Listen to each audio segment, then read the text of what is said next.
যখন আমি থাকবো না কো বুঝবে সেদিন বুঝবে, অন্তপারের সন্ধ্যা তারায় আমার খবর বুঝবে, বুঝবে সেদিন বুঝবে। প্রেমের কবি, দ্রোহের কবি, জাতীয় কবি কবি কাজী নজরুল ইসলামের ১২৬তম জন্মবার্ষিকীতে আজ আমরা কথা বলবো বিউজ বাংলাদেশের নিউজ এডিটর মারিয়া সালামের সাথে। আজ আমি মারিয়া সালামের সাথে নিউজ নিয়ে কথা বলবো না, কথা বলবো যার পরিবারের সাথে নজরুল লালন এবং ধারণ করার একটি ইতিহাস রয়েছে। আপা, এই দিবসে আপনাকে আমন্ত্রণ জানাচ্ছি আমাদের এই আলোচনায়। জি, ধন্যবাদ। আর আপনাদেরকেও আমন্ত্রণ যারা আমাদের সাথে যুক্ত হয়েছেন। আপা, এই নজরুল ছোটবেলা থেকে আপনার সাথে কথা বলে যতটুকু জেনেছি বা আপনাকে যতটুকু জানি, নজরুল আপনাদের পারিবারিকভাবে নজরুলের একটি ঐতিহ্য ধারণ করার ইতিহাস রয়েছে। নজরুলকে আপনারা কিভাবে দেখতেন কিংবা এখন কিভাবে দেখেন? আমাদের আগামী প্রজন্ম নজরুলকে আসলে কিভাবে দেখা উচিত বলে আপনি মনে করেন? ওই জায়গাগুলোতে যদি আমাদের নতুন প্রজন্ম বা তরুণ প্রজন্ম, বিউজ বাংলাদেশের যারা শুনছেন সকলের জন্যই যদি একটু শেয়ার করেন। প্রথমত পারিবারিকভাবে আমাদের যে নজরুল চর্চার যে জায়গাটা, এটার মূল আসলে আমার প্রপিতামহ মানে আমার দাদার বাবা, উনি নজরুলের ভক্ত ছিলেন এবং উনি খুবই সৌভাগ্যবান ছিলেন যে উনার জীবদ্দশায় নজরুলের সাথে তার সাক্ষাতের সৌভাগ্য হয়েছিল। এবং উনি মানে নজরুল সঙ্গীতে খুবই এটাকে কি বলে মানে এক ধরনের দীক্ষা নিয়েছিলেন, নজরুল সঙ্গীত গাইতে পছন্দ করতেন। এবং ওনার যে যতটুকু আমরা পারিবারিক স্মৃতি যেটুকু আমরা জানি, উনি খুবই তরুণ বয়সে মারা গিয়েছিলেন এবং মৃত্যুটা একদিকে আমাদের জন্য যেমন খুব দুঃখের একটা বিষয় ছিল, আবার এটা হচ্ছে এক ধরনের ওই যে নজরুলকে ধারণ করার যে বিষয়টা, সে একটা গর্বের জায়গাও রয়েছে। মানে উনি রেল লাইনের পথ ধরে নজরুল গীতি গাইতে গাইতে হাঁটছিলেন, ট্রেনের বিষয়টা বুঝতে পারেননি। সেই সময় ট্রেনের ধাক্কায় উনি গুরুতর আহত হন এবং পরে সেখান থেকে উনি মারা যান। নজরুল আসলে ওনার ভিতরে এইভাবেই অবস্থান করত, মানে যে ট্রেনের শব্দ ওনাকে আসলে সেখানে বিভোর হয়েছিলেন, বিমোহিত হয়েছিলেন নজরুলের। হ্যাঁ, তো সেখান থেকে আমার দাদা কিছুটা পেয়েছিলেন, কিন্তু উনিও খুব তরুণ বয়সে মারা গিয়েছেন, যার ফলে দাদার সহচর্য আর কি ওইভাবে আমাদের পেয়ে ওঠা হয়নি বা ওনার চর্চার জায়গাটা ওইভাবে জানা হয়নি। তবে আমার বাবা মানে নজরুলের খুবই ভক্ত ছিলেন এবং সেই ঐতিহ্যটা উনি ধারণ করেছেন। এবং একটা সময় যে আমরা মানে থাকে না যে কথা বলার আগেই নজরুলের কবিতা শুনে মানে ভাষার যে প্রতিবাদী একটা ভাষা বা ভাষার যে একটা নিজস্ব একটা প্রকাশ আছে, এটা কিন্তু ওই যে ছোটবেলা থেকেই গেঁথে গিয়েছে। হ্যাঁ, নজরুলের সাম্য, নজরুলের দ্রোহ, নজরুলের ভালোবাসা, নজরুলের দেশপ্রেম এবং তার যে শক্তির বন্দনার যে জায়গাটা, এটা আসলে ছোটবেলা থেকেই আমরা ধারণ করতে শিখেছি। নজরুল আমার কাছে সবসময় এই সাবকন্টিনেন্টে বা আমাদের যেই আমি বাকি কবিদের সাথে কথা মানে কবিদের জীবন গাথা কিংবা জীবন আদর্শ যদি পড়ে, সেখানে আমার কাছে নজরুলকে বিস্ময়কর মনে হয়। নজরুল এমন ভাবে সবকিছুতে তার বিচরণ ছিল, প্রেমে, দ্রোহে, সমরে, বন্দনায় এবং দেশপ্রেমে। হ্যাঁ, মানে আমরা তো ছোটবেলা থেকেই ওনার যে নম নম নম বাংলাদেশ মম চির মনোরম চির মধুর, বুকে নিরবধি বহে শত নদী, চরণে জলধীর বাজে নূপুর। তো আমরা যখন ভূগোল শিখেছি ছোটবেলায়, তখন এই যে উনার এই দেশপ্রেমের কবিতাটা উঠে এসেছে। হ্যাঁ, যে বাংলাদেশের মধ্যে দিয়ে যে অসংখ্য নদ নদী প্রবাহিত হয়েছে এবং চরণে জলধীর বাজে নূপুর, মানে বঙ্গোপসাগর রয়েছে আমাদের একদম শেষ প্রান্তে। এটা কিন্তু আমাদেরকে প্রায় উদাহরণ দেওয়া হতো। হ্যাঁ, তো এই যে দেশপ্রেম এবং এই দেশপ্রেম থেকেই ওনার বিদ্রোহ বলেন, দ্রোহ বলেন, সাম্যের যে ধারণা নজরুলের মধ্যে, সবকিছুই কিন্তু একটা আকর হচ্ছে ওনার দেশপ্রেমের জায়গাটা। এবং সেই জায়গাটাই উনি তো দেশপ্রেম নিয়ে কখনো কম্প্রোমাইজ করেননি। ছোটবেলায় উনি যুদ্ধে চলে গিয়েছেন। হ্যাঁ, উনি দেশমাতৃকা দেশমাতৃকার জন্য উনি জীবন দিতেও প্রস্তুত ছিলেন। হ্যাঁ, উনি রণাঙ্গনে চলে গিয়েছেন এবং মানে শেষ পর্যন্ত দেশমাতৃকার মানে দুর্দশা এবং দেশমাতৃকার ভালোর জন্য তরুণ সমাজকে যতভাবে উদ্বুদ্ধ করা যায় উনি কিন্তু ওনার জীবনের যতদিন পর্যন্ত উনি স্বাভাবিক ছিলেন, লিখতে পেরেছেন বা প্রকাশ করতে পেরেছেন, শেষ রক্তবিন্দু দিয়ে দেশমাতৃকার বন্দনাই করে গিয়েছেন। শুধু নজরুলকে যদি আমি নজরুলকে আসলে শুধু সাহিত্যাঙ্গনে দেখি না, আমি নজরুলকে তার বাইরে দেখার চেষ্টা করি একটা জায়গায়। আমরা যখন নজরুলের বিশ্ব সাহিত্য প্রবন্ধ পড়ি, বিশ্ব সাহিত্যের একদম শেষ লাইনই কিন্তু লেখা আছে যে thou was not born for death, immortal bird। মানে তুমি শুধু মৃত্যুর জন্যই তো জন্মগ্রহণ করো নাই, তোমাকে আরো অনেক কিছু দিতে হবে পৃথিবীতে, সমাজকে, সংসারকে, পরবর্তী প্রজন্মের কাছে তোমাকে বেঁচে থাকতে হবে। নজরুল যে কথাগুলো ওই সময় বলে গেছে, আজ আমরা দেখি যে সেই সবগুলোই হচ্ছে যে সময় উপযোগী, সেটাই সমসাময়িক মনে হয়। সময়ের সাথে সাথে কিন্তু তাদের ধারণাগুলো আমাদের কাছে আসলে একই রকম রয়ে যাচ্ছে। হ্যাঁ, এবং আপনি দেখেন যে একজন কবি, আমরা যেটা মনে করি যে একজন কবি শুধু কবিতা লিখছেন, এটা আসলে মানে কবির কোনো এটাকে কি বলবো দায়িত্ব না।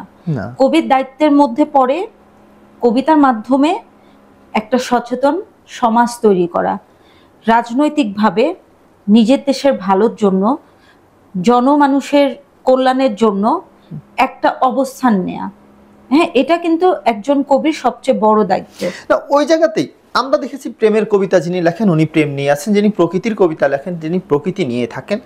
নজরুল এই দিক থেকে আমার কাছে মনে হয় একটা বিষয়, হ্যাঁ, যিনি একাধারে প্রেমিক ছিলেন, একাধারে সমরস্ত্র চালিয়েছেন, একাধারে ক্ষুধা নিবারণের জন্য রুটির দোকানে কাজ করেছেন, আবার উনি পথে পথে হেঁটেছেন, দর্শন দিয়েছেন, মানুষের সাথে কথা বলেছেন, মানুষের ভিতরে ছিলেন, রাজনীতি, অর্থনীতি একেধারে। এটা আসলে মানে এই আমি বলবো যে এই বিষয়গুলো আসলে খুব মানে ভাবায় না আপনাদের, যারা নজরুল নিয়ে আপনারা থাকেন? মানে চিন্তা চেতনার জায়গা থেকে উনি ছিলেন সর্বগুণে গুণান্বিত একজন মানুষ। এবং মানে দেখেন জীবনে কিন্তু ওনার যদি দেখেন যে অনেক দুঃখ দুর্দশার মধ্যে দিয়ে গিয়েছেন, কিন্তু এই দুঃখ দুর্দশার যে আমি বলবো যে এটার হচ্ছে মানে আমি তো নজরুল নই, এই জন্য এই কাব্যিক ভাষায় প্রকাশ করতে পারছি না। তবে আমি যেটা বলতে পারি যে এই রকম দুঃখ দুর্দশায় অনেক মানুষ ধ্বংস হয়ে যায়, শেষ হয়ে যায়। দুঃখে উনি গিয়েছিলেন এত জল হে কাজল আনলে চোখে। হ্যাঁ, তো ওনার ছেলে মারা গেছে, উনি বুলবুলের গান লিখে ফেলছেন।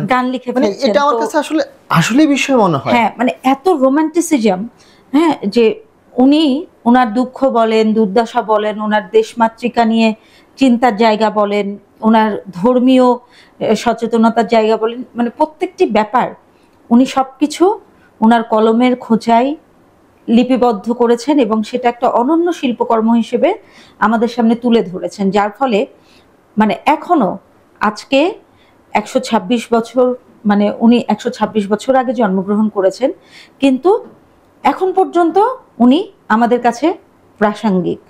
এবং মানে বাঙালি জাতি, বাংলাদেশি জাতি যতদিন বাংলাদেশ টিকে থাকবে ততদিন নজরুল আমাদের জাতীয় কবি হিসেবে থাকবেন।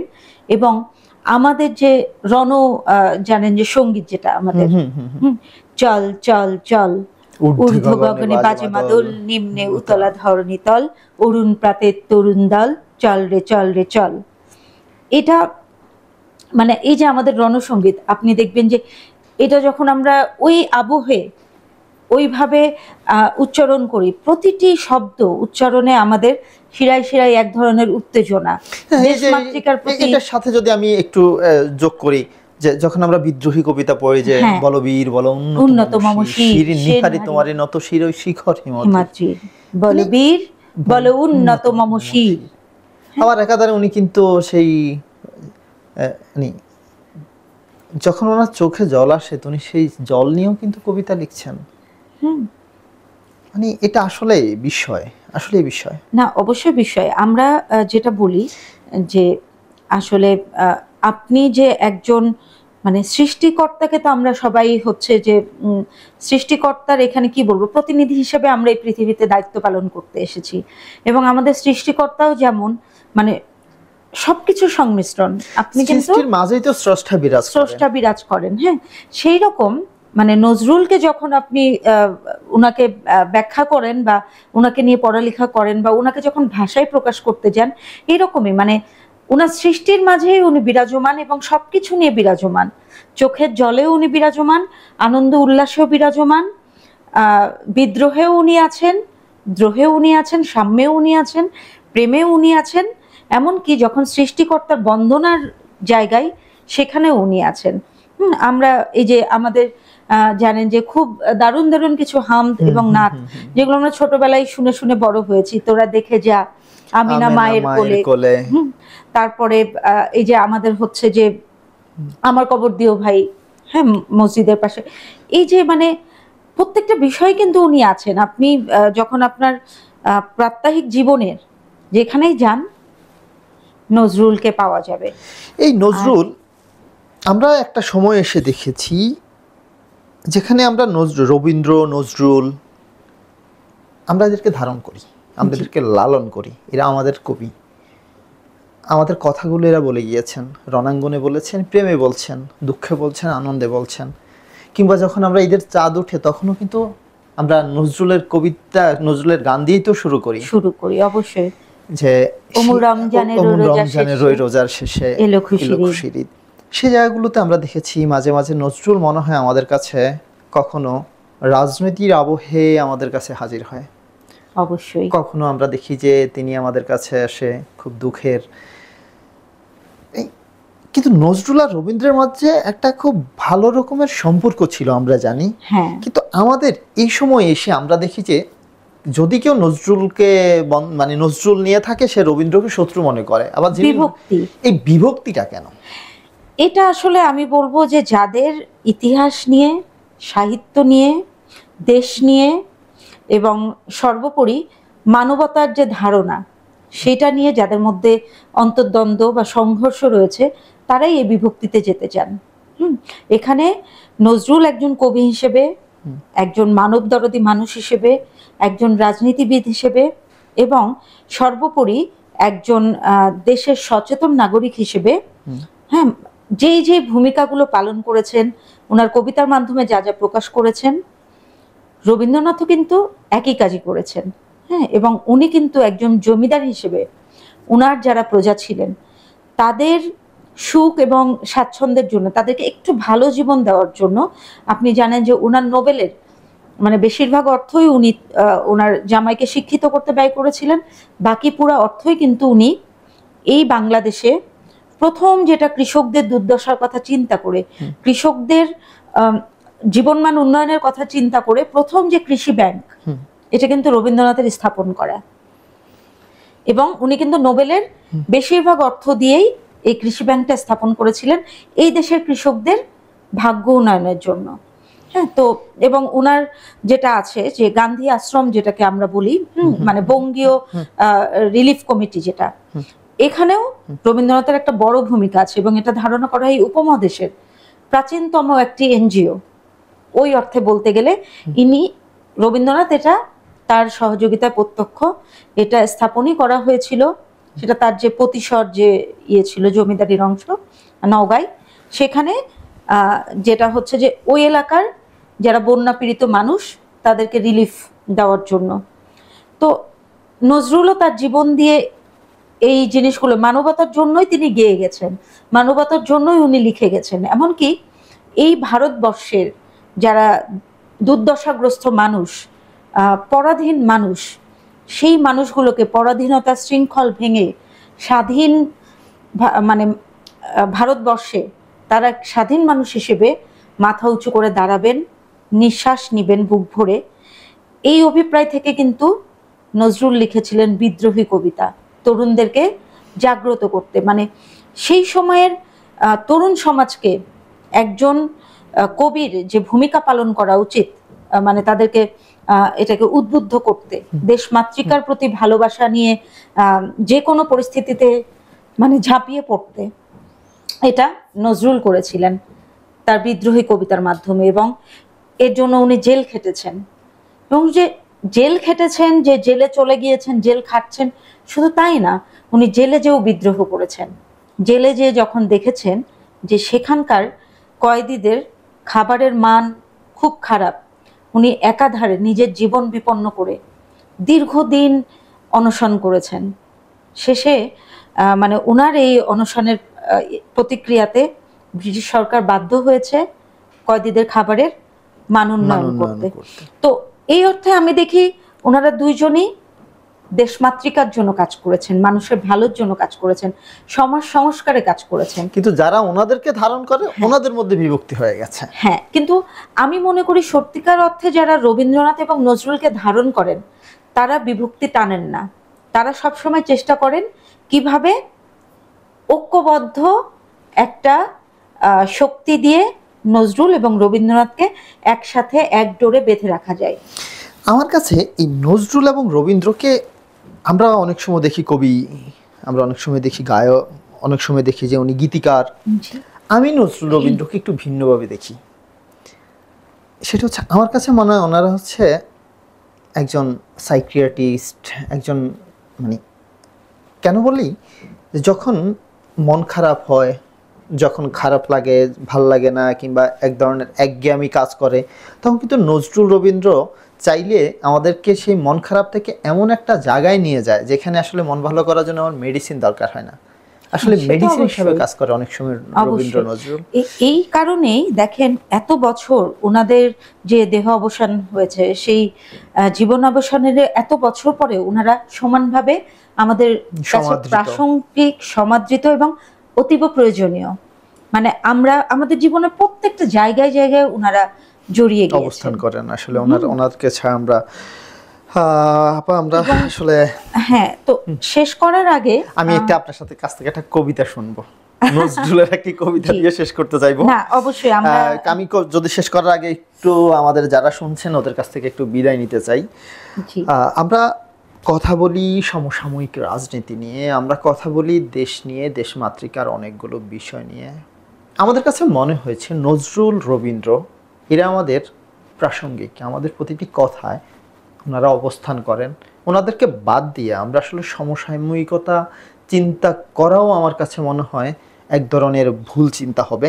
সেজন্য আজকে আমরা যে কথা বলছিলাম, হয়তো আপনাদের কাছে মনে হতে পারে আমরা শুধু নজরুলের জন্মবার্ষিকী নিয়ে কথা বলেছি, আর আমরা বিশ্বাস করি এটা আমাদের সমসাময়িক কথারই অংশ। আজকের আমাদের সাথে কথা বলে অনেক কিছু জানতে পেরেছি আমাদের বিএস বাংলাদেশের নিউজ এডিটর মারিয়া সালামের সাথে। আমরা শেষ করব মারিয়া সালামের কণ্ঠে নজরুলের একটি কবিতা আবৃত্তি দিয়ে। শেষ করার আগে আমিও একটা বিষয় বলতে চাই, সেটা হচ্ছে যে আমাদের কিন্তু স্বাধীনতা যুদ্ধে, আমাদের যে মুক্তিযুদ্ধ হয়েছে, এখানে নজরুলের গান দিয়ে কিন্তু আমরা উদ্বুদ্ধ হয়েছেন আমাদের তরুণরা, মুক্তিযোদ্ধারা। এবং আপনি জানেন যে কারারই লৌহ কপাট, ভেঙে ফেল করে লোপাট, এই যে এই গানগুলো, চল চল চল, ঊর্ধ্ব গগনে বাজে মাদল এবং কান্ডারি হুঁশিয়ার, এই গান এবং কবিতাগুলোর মাধ্যম দিয়ে কিন্তু আমাদের তরুণরা উদ্বুদ্ধ হয়েছেন এবং তারা দেশের প্রতি, দেশমাতৃকার প্রতি তাদের প্রেম, ভালোবাসা জাগ্রত হয়েছে। এবং এখন আমরা আসলে মানে ইতিহাসের সত্যি কথা ধরতে গেলে কি, যে এটা সবাই স্বীকার করবেন যে বাংলাদেশেও এখন আমরা খুব ক্রান্তি একটা লগ্নে দাঁড়িয়ে আছি। আমাদের এক ধরনের রাজনৈতিক অস্থিরতা চলছে এবং আপনি জানেন এখন যে বিষয়টা খুবই প্রাসঙ্গিক, যে আমাদের আসলে দেশের ভবিষ্যৎটা কোন দিকে যাচ্ছে, আমাদের সরকারের ভবিষ্যৎ কোন দিকে। আমরা স্বাধীনতা 54 বছর পরে সবার নতুন করে শুরু করার মতো একটা পরিস্থিতি তৈরি হয়েছে, যে আসলে আমাদের হচ্ছে সরকার ব্যবস্থা কি, নির্বাচিত সরকার আসবেন কিনা, আমাদের নির্বাচন হবে কিনা, বা এখন যে আমাদের উপদেষ্টা মণ্ডলী রয়েছেন বা আমাদের প্রধান উপদেষ্টা রয়েছেন, আপনি জানেন যে গত 2 দিন থেকে এরকম একটা বিষয় হয়ে দাঁড়িয়েছে যে উনি পদত্যাগ করবেন কি করবেন না।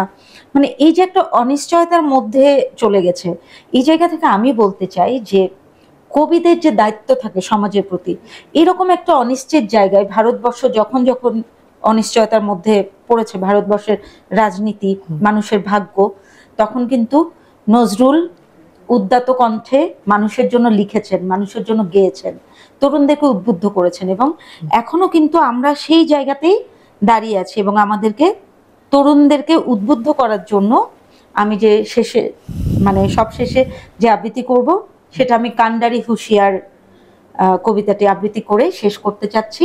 আপনাদের কাছ থেকেও বিদায় নিচ্ছি। ভালো থাকবেন। আমরা আগামীতে আবার নতুন কোনো আলোচনা নিয়ে হাজির হব। আমি তাহলে কবিতাটি আবৃত্তি করেন।